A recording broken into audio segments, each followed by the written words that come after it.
to do in this community and in the surrounding area. We've got much to do to try to recover some of our wayward members. There are a few whose names are technically on the roster. I know they haven't darkened the door for a while, but the last time they were affiliated with a local congregation, it was here. So we have to kind of keep them in mind and pray for them, and maybe even make contact with them if we can, and encourage them to be back, be a part of our midst here. We need to grow. I think we're living in some very wicked times. Well, I know we are. Every generation can say that. Obviously, there are always challenges to every generation. But it seems particularly true today that secularism has made such inroads, that is, secularistic belief that all there is the world of the visible, the felt, the seen, the material world, that's it.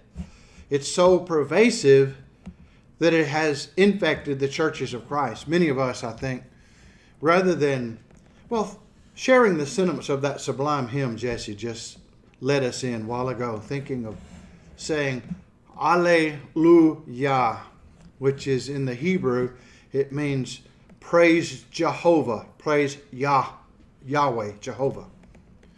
So we see the purpose, but our contemporaries don't, and a lot of our own brethren just, they kind of get distracted with worldly things. That's always been true.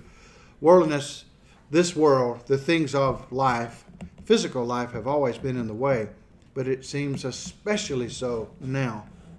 Especially so. We are in the lesson on dues which make, we're actually concluding the one before dues which make life livable. I think we were on page 75, and I started to look at the subject about false teaching and how we are to stand against it. And I asked last week, just before we close, I'll try to complete this right away, move on to the next one, why doctrine is important. And then I made the equation, you remember this, that doctrine is the same as teaching, of course, that's a synonym. And teaching flows from ideas. Ideas have consequences, and those consequences repeated lead to character. Actions repeated lead to one's character. Ideas are from God's will, the ideas that are true, that correspond to the will of God, especially in this setting. And this is how we can say Jesus is Lord of our lives. Not in some subjective, mystical sense. But we say Jesus is Lord of our lives in a very real, objective sense. We know what Jesus wants for our lives. How do we know that? Mine is different from yours. Yours is different from everybody else's. Well, we have Scripture, and it gives us the broad instructions. And our minds have been made such we're able to take these broad principles, and we can see the narrow application to each and every circumstance in our unique lives. So, we are to stand against false teaching. Jesus said, ye shall know the truth, John 8:32. And any perversion of the truth is what we call heresy, 2 Peter 2 and verse 2, by reason of whom the way of truth shall be evil spoken of or maligned. That is by these false teachers. Now this is the warning about false teachers in the church. And we've talked about that so much. I'm not going to get too far afield on that one, but just plug in some of those lessons from bygone eras where we have discussed what happens when we allow false teaching in the church. Beware of false prophets, Jesus says, Matthew 7:15, under the false teachers category. They come to us dressed how? They come to us dressed like wolves, so we know right away they're false. Nope, it's just the opposite. That's what's so insidious about it. They come to us in sheep's clothing. Well, what are they really like on the inside? Well, yeah, the wolves. And as I mentioned in a lesson a couple of weeks ago, the theory of constructivism, it's a philosophical, sociological, weird idea. Constructivism, that I construct reality. There is no reality till I make it. As an umpire once said, there are balls and there are strikes, and I call them as I see them. And then one of them finally said, there are no balls and strikes till I call them. One umpire was a radical. They just don't exist till I make the call. Well, that's the way people today in the postmodern era tend to think. So I'll decide what my gender is. I'll decide everything about my identity. And it can change from day to day, that sort of thing. So we talk about subjectivism and the idea that you can change who you are. But I noticed last time in that lesson that when it comes to false teachers, they present themselves to be good people. caring, loving teachers of the word, but they're not. They're wolves. And what does a wolf normally do when left to itself in the wild? It tears up and destroys and hurts things. Wolves are dangerous to people, generally speaking. So he uses that very apt figure of speech. Yeah. What about false? There are a lot of false teachers. I hope they're not inwardly trying to destroy. That are out there in the world. Are there scriptures that speak about those ignorant people that are they all considered ravening wolves if they're teaching false doctrine? Well, that's an interesting question to know how guilty they are, culpable in their hearts. I mean, we can say that the ones who cried out, "Let him be crucified," including the leaders who were instigators of the crowd to get people to cry out to have Jesus crucified, they did it through ignorance. They were ignorant, and yet their ignorance was blameworthy because they had every opportunity to know who Jesus was. So they also, if they did not repent and obey the gospel on Pentecost or at some time after that, they're going to answer for it on judgment, just as we do. So there are degrees of ignorance, I guess, but a lot of times ignorance is culpable. That means you're guilty of it. You're ignorant because you've made no effort. You don't care. Now, there are some sincere people. Obviously, people who are unstable and unlearned sometimes will twist the scriptures, as we were studying Wednesday night. Maybe not out of a deliberate, malicious intent on their part, but they do so because they're ignorant and they're unstable. They're not grounded in the teachings of the Word. And yet, in the end, we will all answer for that. When it's possible to know the truth, Jesus said it in John 8:32, then if I do not make every effort to learn it, in the end, I will have to answer for that. So, yeah, there are. And that goes back, too, it makes me think about 2 Peter 2:2, what we were looking at a minute ago. Yeah. We'll read that again. I feel like that happens so often now that... Talking about these false teachers by reason of whom... be evil spoken. Yeah. And I even hear when I listen to some of these people on YouTube, what they know we are teaching from the Bible, they mock it or deride it, have to show derision toward it, and that's another thing that I One pundit was talking about a few years ago the hypocrisy between, not talking about the hypocrisy between, talking about hypocrisy as an issue that causes Christians to be held up to that high standard. Their opponents don't feign anything. They don't pretend to have any morality. Let's just take the far left. Socially and politically in this country, the left, denies God? Therefore, it has no absolutes. Therefore, it's relativistic. Therefore, the end justifies the means. Therefore, if I can get away with it, I will. That's the bottom line. And that means lying. It means lying. They will. They do. They cheat. Now, I know that sounds simplistic, but that's just the nature of sin. So a point of view that starts out saying there is no God will end up there. But what do they do when they come to Christians? They malign us by saying, you don't live up to your principles. Well, that's true. We don't. We often fall short of our principles. But that's the only way they can criticize, really. You don't live up to your principles as individuals. Shame on us. That may be so, but at least we have those principles and we're always striving toward them. When they live consistently with their principles, when they live consistently with them, they live down to their principles, and we have nothing but hell on earth and chaos. Might makes right, and that's eventually what always happens in every culture. When people leave God, forget God, they destroy society and destroy individual lives for that. All right, so false teachers are dangerous. They're all dangerous, and only God knows what their motives may be, but they come to us. Maybe they forgot they were a wolf, but that's what they are. They're wolves because they cause people to be lost. Now, of course, he also says, and Peter does, that they in covetousness shall with feigned words make merchandise of you. 2 Peter 2:3. So it's a commercial thing with them. It's money making. Feigned words. Pretend like. They pretend like they care about God and they care about you. They feign or project the image of loving truth, but they don't. What they love is the money they get. Money, money, money. And the more the better, so they make merchandise. Now, we need to be quick to guard the truth, be quick to discern good and evil, truth and error. Hebrews 5:14 says this is a mark of spiritual maturity. As we grow, we acquire enough information to recognize the faults when we hear it. He mentions error is never born full grown. It always develops. And that's an insidious nature of error, and it has been seen time and again in church history. If you go back and look at the history of the church. Well, the history of God's people, even in other covenants prior to the church, even in the Old Testament, the same principle was followed. They would be redeemed and saved from Egyptian slavery and brought into the wilderness and given a covenant with God, and for a little while would follow it, but then would go their own way, would be punished, would wail and ask for help, and then when they repented, God would take away the punishment, and for a while they'd be faithful. It's a cyclical thing. This has been true in the church, although unfortunately in church history by and large there's been a tendency to continue downward, a downward spiral, although there have been some ups, but mostly downs, in the sense that most of Christianity is being more and more sullied by the teachings of men. It's being polluted by false philosophy. So we understand that it begins often in a very innocent sort of way, but it soon grows. In the years gone by, some of our brethren wanted to allow women a greater, or they say an expanded role in the public worship.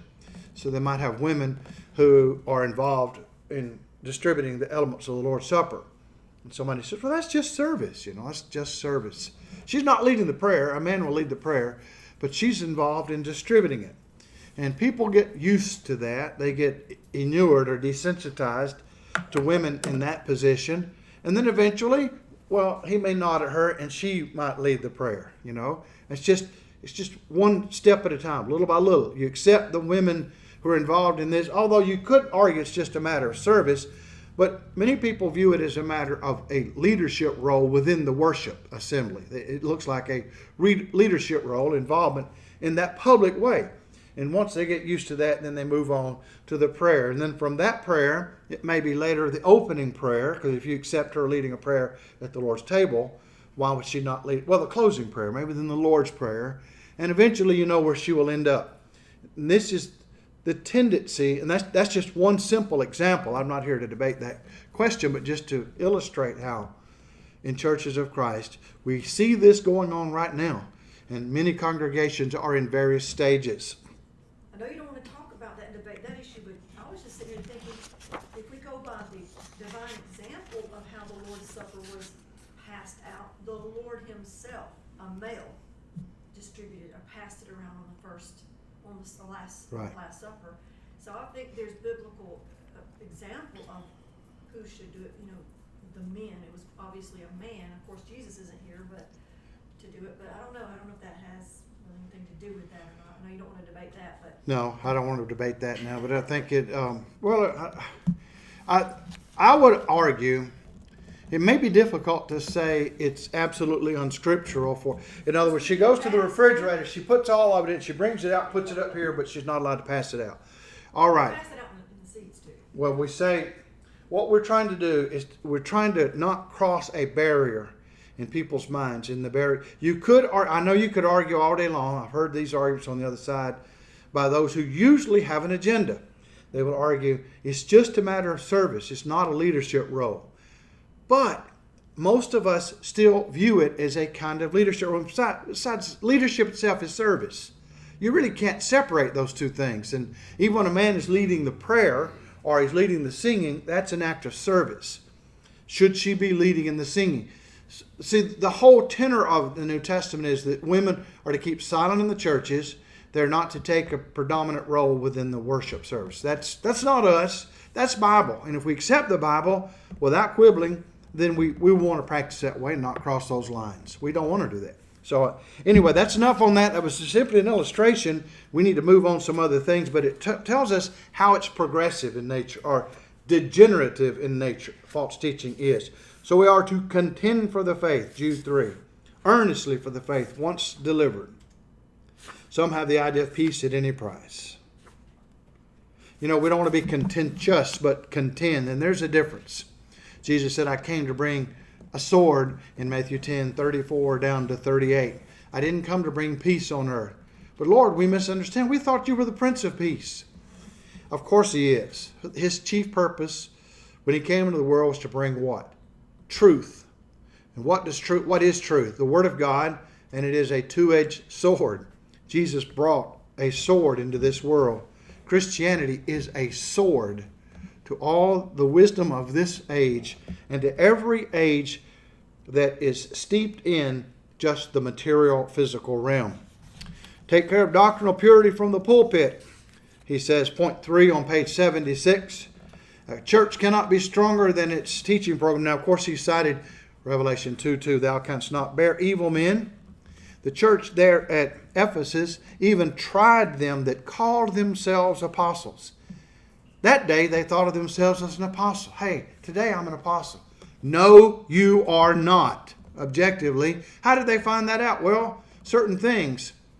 One criterion would be, when did you accompany the Lord? When did you see the Lord? When did you see the Lord? Oh, well, we never actually saw him. Well, then you're not an apostle, by definition. Even Paul saw the Lord on the Damascus Road. And so you can't be an apostle. Do you have the gift of the Spirit to perform all the stupendous deeds the apostles could do? Well, no, not exactly. Well, then you're not an apostle. Are you teaching the same core doctrine of teaching that the apostles taught? Well, we've got a few differences. You're not an apostle. So they tried the apostles and they found they were not. And the principle here is you test all kinds of teachers. Make sure they're teaching what's right. How do you know? Well, compare it to the Word, which is the written Word. Have no fellowship with the doctrinally unsound. So we have to withdraw from those who are heretics. 2 Thessalonians 3 and verse 6 warns about withdrawing our fellowship. In general, withdrawing fellowship from those who are not walking orderly according to the teachings of the Word. Romans 16:17 tells us to mark them which cause divisions and offenses, contrary to the doctrine which you have learned, and avoid them. This is a hard thing. You know, most of us tend to want to be nice to everybody and get along and be polite. And if we know someone who's teaching falsely, we don't want to put that individual on the spot necessarily, but it's required. It's required. I used to hear these stories, and I don't know how to verify them. But it was said years ago, one of my loved ones, someone very close to us who was a gospel preacher, ceased preaching, but he continued to attend the congregation where once he had preached. The congregation had moved on from him and his style of preaching. But he sat there in the pulpit, and they hired a man who had not long left the Methodist pulpit. He'd been a Methodist preacher. And he was learning, but he'd get up and say things from time to time that simply were not quite biblical. And this loved one of mine, this individual, would raise his hand and say, I need to challenge that. And then the church, I think, tried to talk him down and say, leave him alone. Don't jump on the preacher all the time. I think they called the police on him eventually. It's just, it's in our blood. It's in our blood.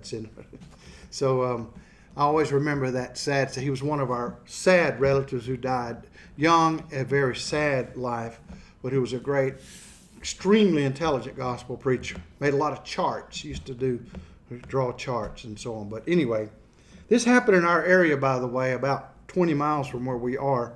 But that was a long time ago. And I don't remember all the details, but do know he took a stand and it cost him. But we have to do so. So we hand the truth on to the generations that's coming in its purity. 2 Timothy 2:2. Now, I didn't want to get off on this very much. This is a soapbox type of topic to me.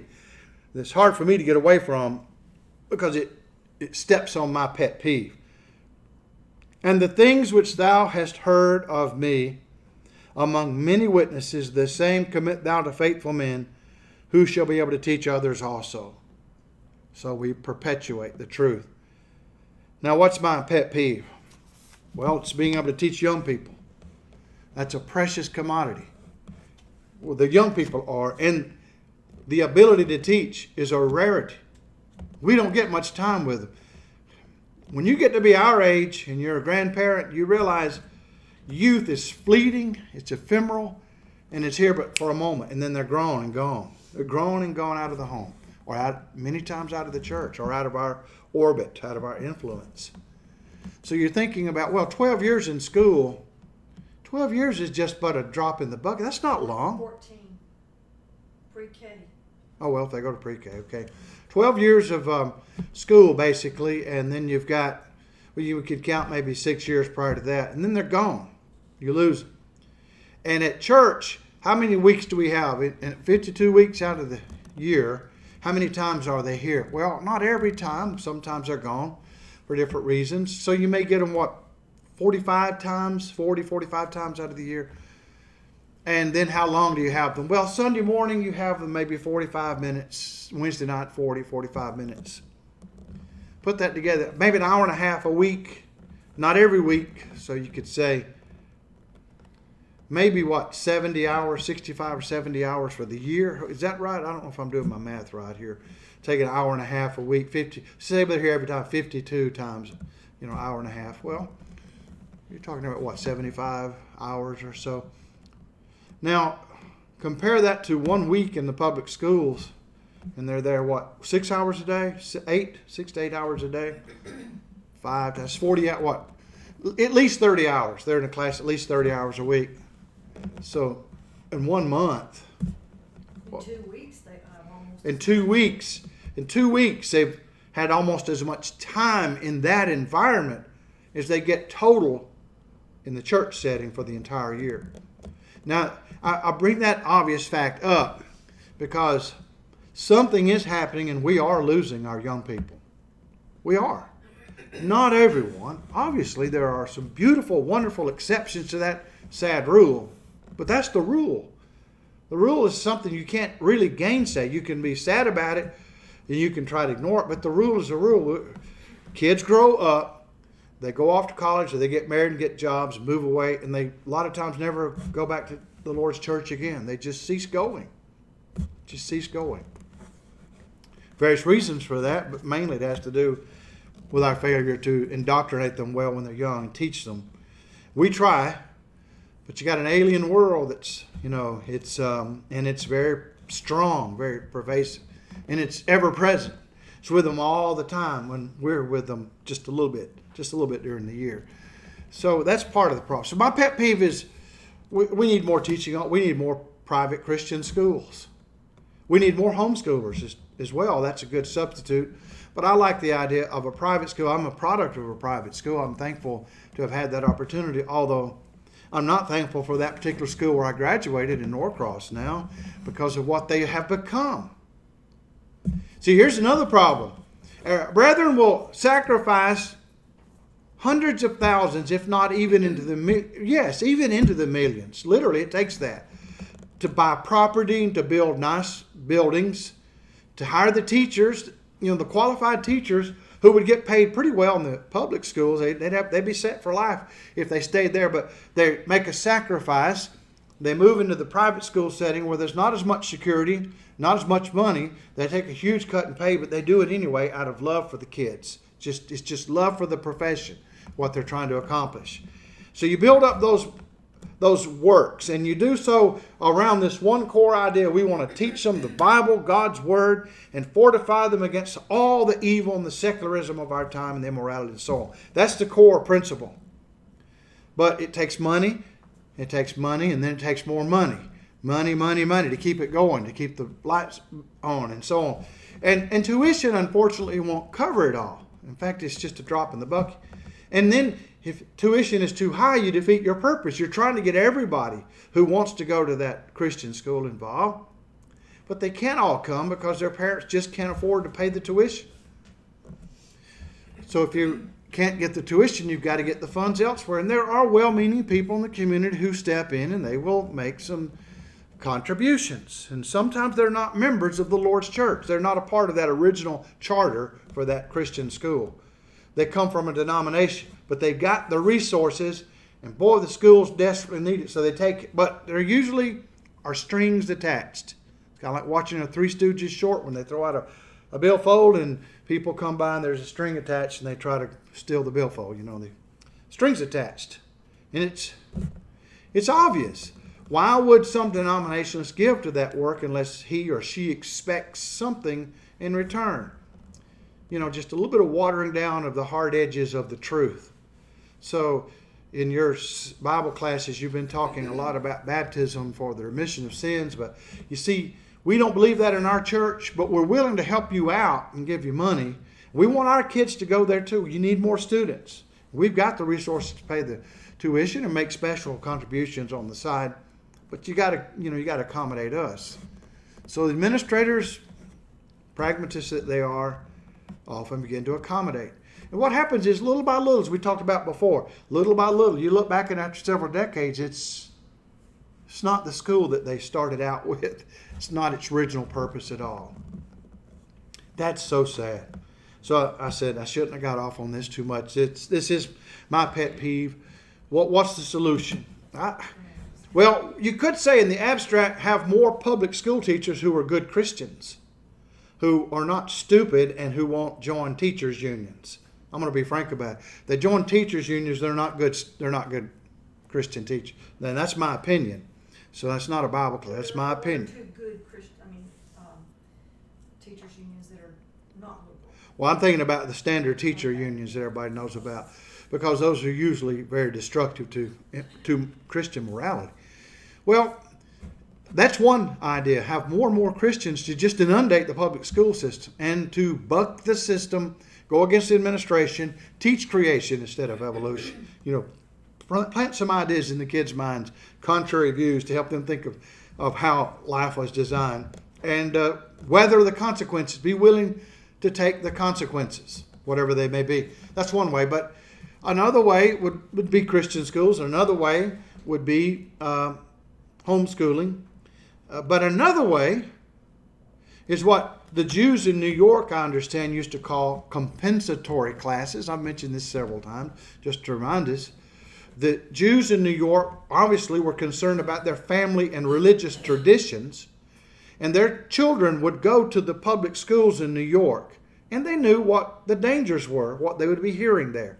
So when they would come home after class was over, the first thing would do, I think the kids sit down, maybe a glass of milk and some cookies, and the parents would ask, "What did you study today?" And the kids would willingly, not having a horsey kind of mean attitude about it, the kids would willingly say, "Well, here's what we've learned in this class, in this class, in this class." And then when these parents and other caregivers would hear things that they were taught and would, raise alarm bells, they could hear those bells going off, they'd say, "Well, now let's compensate that. Let's give the other point of view." And they would provide the alternative to give those kids some ammunition to go back the next day and to give an answer from their Jewish point of view. Now, I admire them for trying to hold on to what they felt like was being stripped away from them in an alien culture. Well, how much more is this happening to our own? See? So, compensatory classes, just the parents taking the time out to say, "May I see your science textbook, for example, or history book? May I look at that for a little while, just read it?" It's even in the math books. Oh, yeah. It is. Sounds like a wonderful solution, but unfortunately it's going to cut into thought practice and piano lessons and other things that are far more important than that sort of situation. Well, I think you hit the nail on the head why that's hard to do. This is why this whole subject's a pet peeve to me, and why you see I get worked up hot under the collar sometime when I talk about it. Because I just feel frustrated that you're exactly right. There's so many things out there that are good, but there are lesser goods in comparison to greater goods. And you have to prioritize because of the shortness of life. You just, like I said, you're only going to get them for a little while. When you get to be an old codger like I am, I'm not going to say Betty, but like I am, you realize how quick it was. Our kids, they were born, they grew up, and then they're gone. It's like, how did that happen? It's just like that, it seems like. And I know that's old people talk. You hear old people say that all the time. And when you become one, you'll know, hey, that's true. That's what happens. So, you're right, Jesse. We just got to get the priority in everybody's minds to teach. And we've got to start teaching our youth better. We've got to teach them. And in our time, there's much more they have to be fortified against than ever. Now let's move to the next lesson, page 78. We have a few minutes to get into this. This thing about reteaching. Is there any way we as the church, even here, could have those kind of classes, and where we just set it up? Let's find out what they learned. Now I think they might They might do that in some of their synagogue settings in the Jewish community. They may let the compensatory classes be conducted by some of the rabbis. The kids would come home and then take a few minutes and go for an hour or two to the synagogue where they'd go in their classrooms and would. We could do that for free, couldn't we? Pretty much. We as the We? Lord's people. Yeah. You We? and I and Jesse and Susan and Barbara and Betty, couldn't we? Well, I got ball practice. I got band. I don't know. I know, that's what I'm saying. If we, we gotta quit, I'm not saying we are just theorizing. But I tell you, we've got to- when we come up with ideas, if we want to put them into place, more power to us. If these ideas are great We can't ideas. just do that without the men deciding, yeah, we will do this. Yeah. I think the men here would all agree, if anybody wants to use this building for compensatory classes and they could get the parents of the kids to agree to let them come, that it would be perfectly all right with the men of this. Well, I'll ask, but I think, don't you agree? I think the men would say, yeah. And I'll do the it. other congregations could come too. They could bring their kids. Or to bring them up in nurture and admonition of the Lord at home, a lot of that has to be done at home. Yeah, it does, first and Because foremost. you have to bring them over here, but if you're willing to bring them to ball practice, the point can be made, where's your priorities? If this Yeah. is available, what do you think you're doing, Yeah. So, Now, we're not against ball practice. Nothing wrong with sport. Nothing wrong with band per se. It's just if it's a matter of, well, I can't do that because of these extracurricular activities, you have to ask which matters the most. And if we could maybe we could do it all on Saturday, or if they're not having ball practice that day, I don't know. There may be ways to be flexible and work it out. Nobody's being boneheaded and say it's wrong to let the kids be in these extracurricular things. It's just to say we need to make it a priority and try to teach our kids the best we can. Try to get them and have them under our influence. Now let's move on to page 78, please. Dues which make life more livable. And I need that. I want my life more livable. Sometimes it's a challenge. I started out years ago with this lesson, and I presented it this way to a class where I was. The minister's prayer. The minister's prayer says, Lord, may the members of this church be as free with their money as they are with their advice, and their minds as open as their mouths. We are gathered here tonight to study, and I pray we have truly open minds. It's in the script. I don't remember. That's probably 30 years ago, but I put that in there at the time for a reason, wherever I was, I think in Alabama, teaching this material. There's a vast difference between existing and living. Life is to be lived rather than endured. Well, it's easy for some to say, but so many people are born into wicked countries with so few opportunities and so much oppression and poverty and immorality all around. All they can do is endure. And yet as a Christian, we have hope that we can make our lives better. One may exist for scores of years and never really live. Living is an art, and the person who masters it has accomplished something greater than the works of any artist or sculptor. Yeah, I can hear the violins playing in the back. But he's right. He's right about that. Every essential and successful and happy living is also a specified requirement of the Christian life. Every essential of happy living. So he's talking about these dues that make life happy. And the first thing he says, this is so odd because it's so contemporary, isn't it? This is written in the 50s. The first thing he says to make your life livable, not just endurable, but livable is leisure? No. Rest? No. Entertainment? No. That's how so many seem to think. But work? Work? Employment, he says, is essential to happiness. All right, let me think here. I was going to look at one of these notes and then springboard off of it. I'll just paraphrase what he has said. I didn't find the particular statement yet. We work at our jobs to earn money. Duh. Okay. Well, stay with me on this. It may be simplistic. We work so we get a paycheck, cash the check, purchase the things we need so we can pay the mortgage, car note, taxes, buy food. Today, that's the big deal. Buy food, and other things. These are requirements for physical life, for living. The requirements for living. So we work in order to sustain our lives.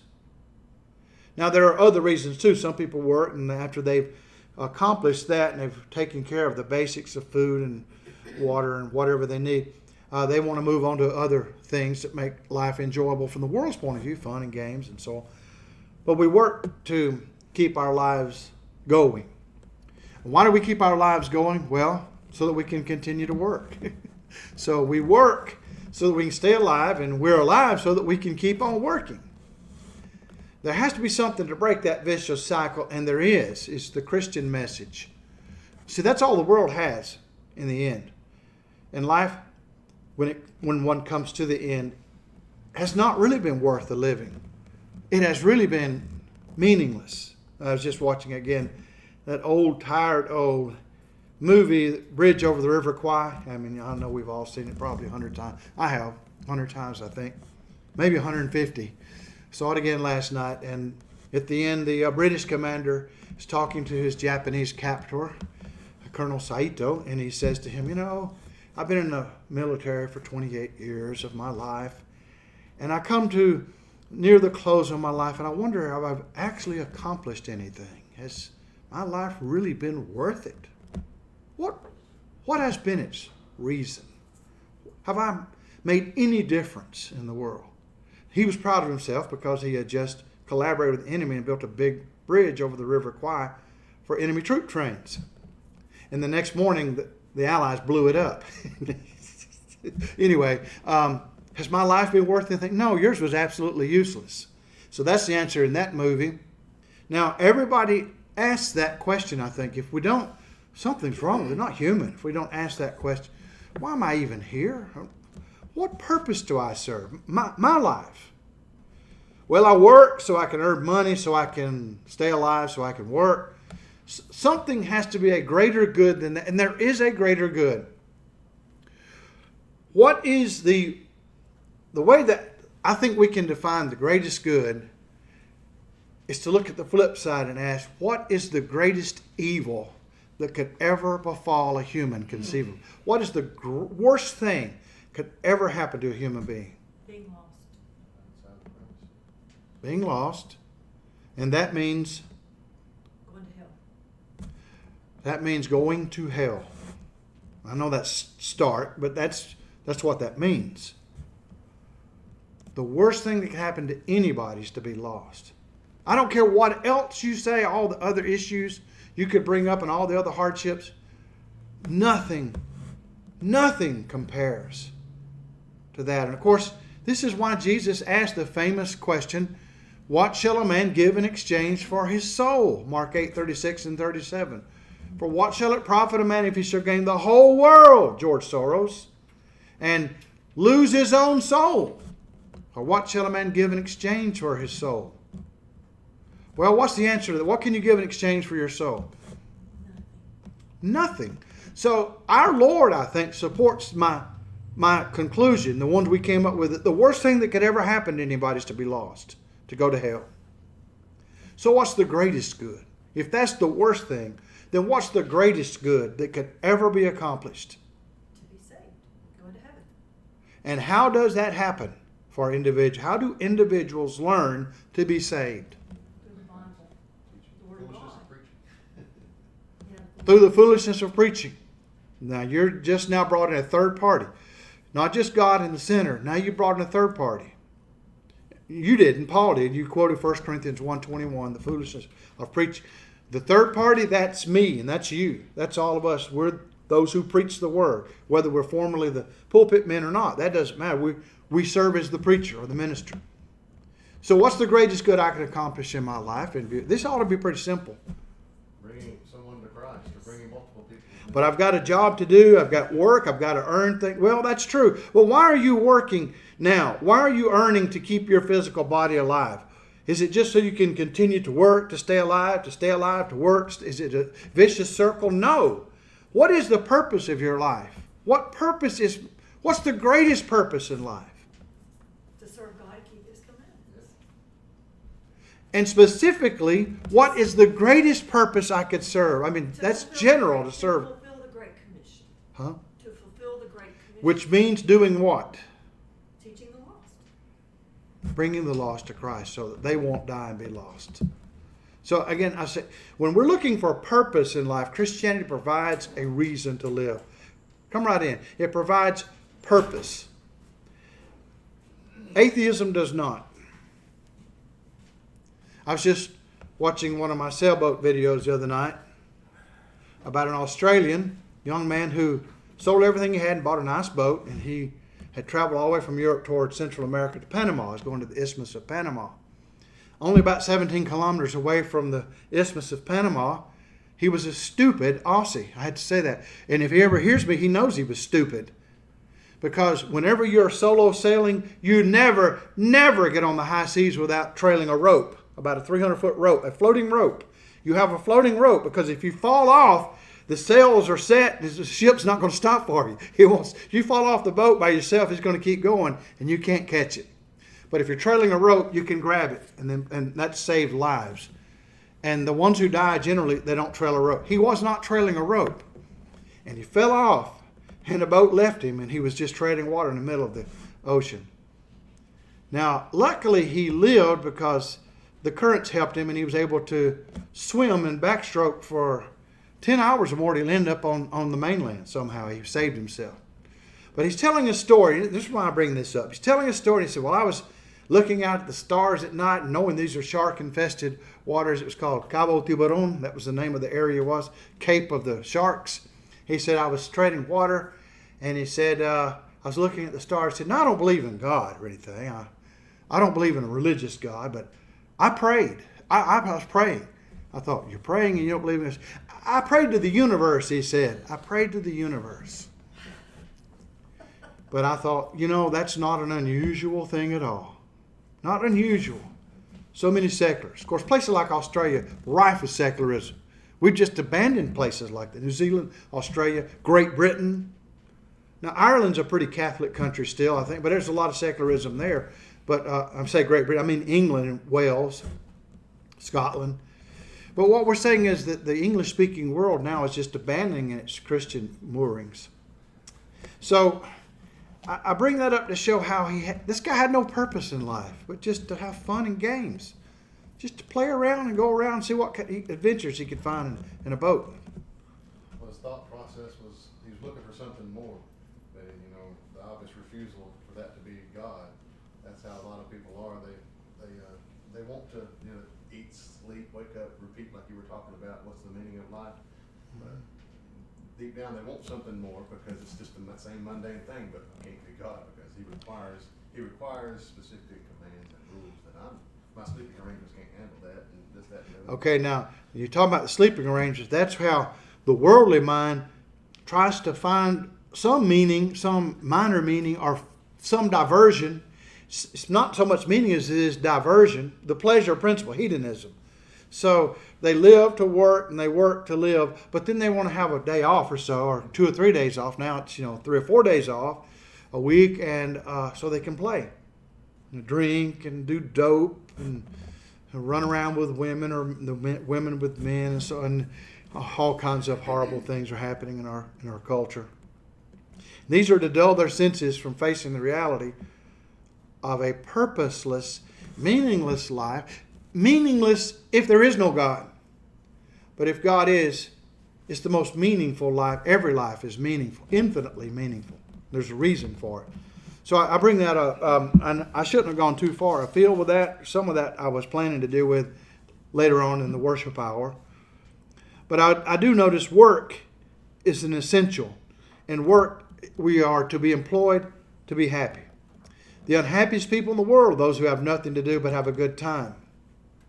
Now, they don't believe that up front. When they start out, especially young people, with their first adventures and experimenting with different pleasures, they get pleasure for a while, but eventually after they get older, they realize even those things don't give them pleasure. They have to find more and more things, bizarre and crazy and perverted things. That's why our society's on the downward spiral as it is.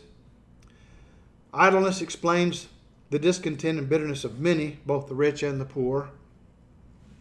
Especially, in our time that's true because they're just people who don't seem to have a purpose in life. Progress is the development of more machines, someone said, to provide more people with more leisure in which to be bored, to be more bored. Progress is the development of more machines to provide more people with more leisure in which to be more bored. Well, that may be true. You know, you think about some things that have progressed here, and this is just somewhat I gather from studying history and hearing stories from those who lived before I was born. Back in the 1930s, right after 29, the fall of, the collapse of the stock market here in the United States, which affected pretty much the world, not all of it, but most of the world. There was a lot of people who struggled just to make ends meet, just to live. My parents, when they were growing up as kids, they had very little, and there's still people living today who can remember those days, the Depression era. Then came the war, World War II, and all the horrors involved in that, and all the hardships with rationing and other things. And eventually, after that, material progress came. Certainly, the United States came out on top as the world dominating power, and that our economy was booming at the time. So the idea was the middle class, to go out and build small houses in suburbia and raise a family. Raise them and teach them to go to church. People in that generation they saw work as a means to get out of poverty and out of hunger, and also a means to raise their kids. And that was a noble thing, to raise their kids in righteousness, although they didn't all do it. But then eventually, because of all the machines and all the progress and all the boredom, you have the boredom of the 1960s and the so-called hippie movement, or the rebellious age in which those who had been pampered all their life and had everything, never wanted for anything, any pleasure or fun, just spoiled kids, my generation, were allowed to experiment with everything to stave off the boredom. Because they didn't have a sense of responsibility, and it's led to the downfall we see even now. So work's a good thing, and it's good at many levels. I'd written a note, deep down we feel useless or worthless if we don't have something to do. We need to find things to do. Even those who are retired do find things to do, and they make their lives very meaningful, because now they have time to do things they couldn't do as well when they were busy working for the man. Now they can do all kinds of things, make visits, send letters, make phone calls, emails, or whatever, always toward that greater good of helping people see the truth before this world ends. It's a Christian duty, says point number 2, to work and earn a living. Work with your hands, Paul says, even as we charge you, 1 Thessalonians 4:11. Now, somebody says, I'm in an office. I don't work with my hands. Well, yeah, you do. You type, use your fingers on. And anyway, Paul means, you do your own work. You accomplish your own tasks, which is good. This is what we used to call the Protestant work ethic. But it's not really Protestant per se. It's the biblical work ethic. And it is an ethic. The Bible extols the virtues of work. Somebody says, yeah, because we sinned, and so God made us go to work to punish us for our sin. Is that correct? Did we start working hard, or we start working at all because we did wrong? No, Adam was commanded from the get-go to tend the garden before he sinned? So he was to work? Yeah. All right. So that seems like there's no punishment involved at all in work. Now work became more difficult. God said to Adam, by the sweat of your brow you will earn your living. The ground you work will bring up thorns and thistles, or weeds, grass. Things are much more difficult now, but still the principle of work has always been here, even before the fall, even before sin. So work is good.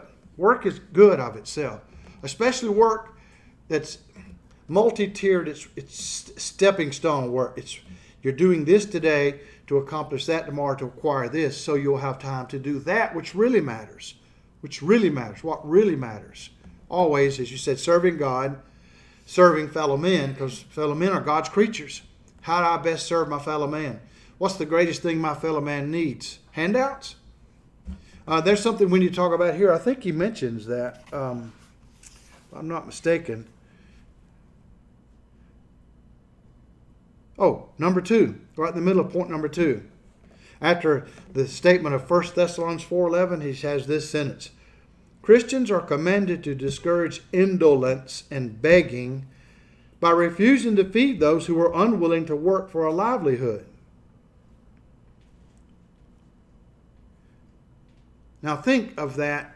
Is Brother Brownlow right, or is that too harsh? Let me read it again. Christians are commanded to discourage indolence and begging by refusing to feed those who are unwilling to work for a livelihood. When you're saying Christians are commanded, that means it must be from the Bible. If they're commanded. Okay, 2 Thessalonians 3:10 is what he quotes to support that statement. For even when we were with you, this we commanded you, if any will not work, neither let him eat. Oh, but Paul, he needs to be taught to work, but he can't go hungry. He might die. He might get sick if he goes hungry.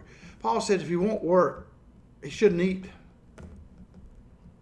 Is that too harsh?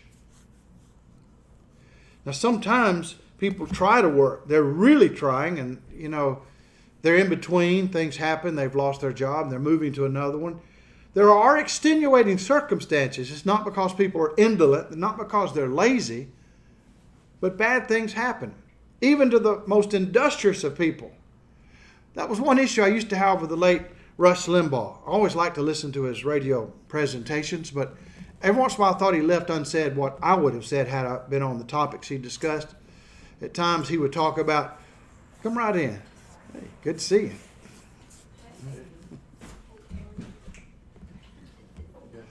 At times Rush Limbaugh would talk about how those who are in poverty deserve it, basically. Now, this is a paraphrase because they're not working hard. And if they worked, they wouldn't be in poverty. And I thought, well, that may be often true. That's a pretty good general rule, but there are exceptions to the rule.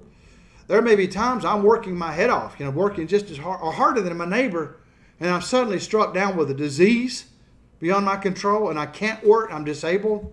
That could happen, and it's such a bill I get from the hospital just wipes me out financially. Does that not happen to people? No fault of their own? Yes, it does sometimes happen.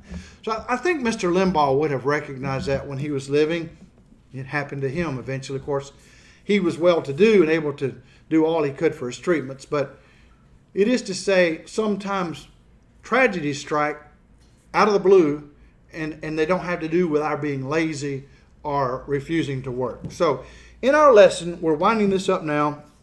The record teaches us that it is a Christian duty to work and earn a living. It's good. We call it the Protestant work ethic. Our nation was built on it because so many people who came over from England, originally the colonists thought of themselves as Christians in a broad sense. They were not necessarily New Testament Christians, but they were getting closer and closer to New Testament teaching. One of the things they found was the ethic that said, if you're going to live here, if you're going to be anywhere, you've got to carry your own weight, bear your own weight. And they did. And the Lord had blessed this land, the land itself, in a temperate zone with fertile soil, so that those who worked it could get fabulous results. This land has been blessed in that. Fabulous results from working it. And this has created the situation we have or have had up until now in this country. But with the inroads of atheism and secularism, I fear much of that is eroding, and we may be living at a lower standard of living our kids may be and grandkids because of that very fact. Well, any more comments before we stop at at the end of number 2 on page 78? Well, thank you very much for your attention, and we'll take about a 5